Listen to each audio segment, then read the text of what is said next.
Civil সার্জনের কার্যালয় Bogura already নতুন নিয়োগ বিজ্ঞপ্তি প্রকাশ করেছে, অন্যান্য জেলারও হবে।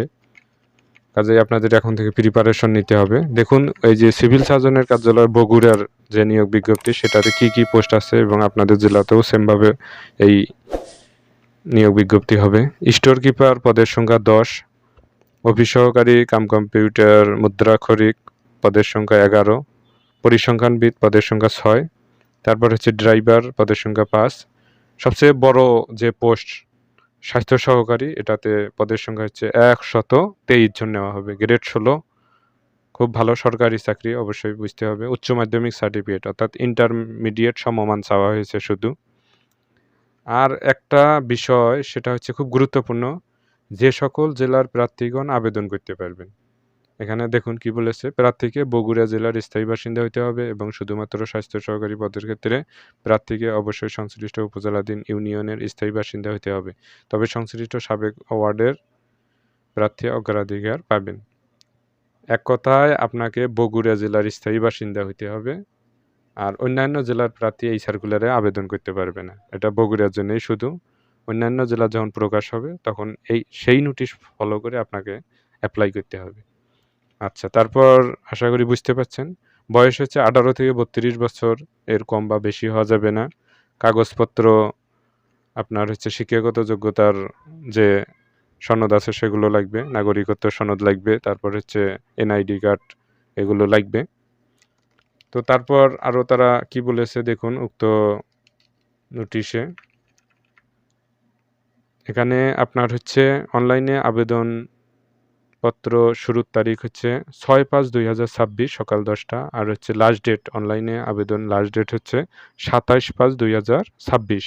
6/5/2026 থেকে 27/5/2026 এই সময়ের ভিতরে আপনাকে অনলাইনে অ্যাপ্লাই করতে হবে এবং উক্ত লিঙ্ক আমরা ভিডিও ডেসক্রিপশনে দিব, সেখান থেকে আপনারা অ্যাপ্লাই করবেন।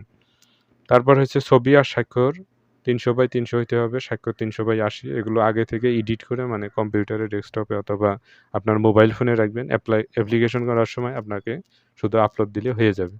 অ্যাপ্লিকেশন করার সময় সার্টিফিকেট, এনআইডি কার্ড, মার্কশিট এগুলো অনুযায়ী মানে আপনাকে অ্যাপ্লিকেশন করতে হবে, ভুল করা যাবে না। খুব ভালো একটা সার্কুলার, সরকারি চাকরির জন্য আপনাদের সুযোগ একটা। এবং এসএমএস এর যে বিষয়, যে প্রথম এসএমএস কিভাবে করবেন, অ্যাপ্লিকেশন করার পর ইউজার আইডি পাবেন, অ্যাপ্লিকেশন কপিটা প্রিন্ট করে নেবেন। এখানে যেভাবে প্রথম এসএমএস এর কথা বলা হয়েছে, সিএস বগুড়া এভাবে লিখে স্পেস দিয়ে ইউজার আইডি আপনার যেটি সেটি লিখে 16222 সেন্ড করতে হবে। এজন্য আগে আপনার টেলিটক সিমে মানে পেমেন্ট ভরে রাখতে হবে।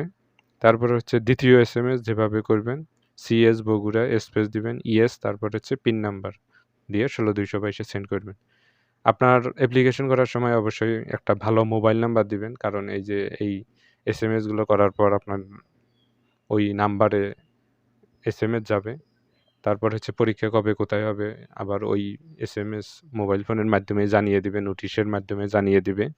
এজন্য ভালো মোবাইল নাম্বার দিবেন। ইউজার আইডি পাসওয়ার্ড সংরক্ষণ করে রাখবেন, ভুল করা যাবে না। অ্যাপ্লিকেশনে নির্ভুলভাবে সঠিক তথ্য দিতে হবে, পিতামাতার নাম, তারপরে হচ্ছে ডেট অফ বার্থ, যা যা আছে সঠিক তথ্যই দিতে হবে, ভুল করা যাবে না। এবং আপনারা যাদের যোগ্যতা আছে আপনারা আবেদন করবেন। অন্যান্য জেলারও প্রকাশ হবে খুব শীঘ্রই এবং আপনারা এখন থেকে প্রিপারেশন নেবেন। তো জবের এরকম ভিডিও পেতে আপনারা অবশ্যই আমাদের চ্যানেলকে এখনও যারা সাবস্ক্রাইব করেননি সকলে সাবস্ক্রাইব করবেন এবং আমাদের চ্যানেলের সঙ্গে থাকবেন। ধন্যবাদ আপনাদের সকলকে।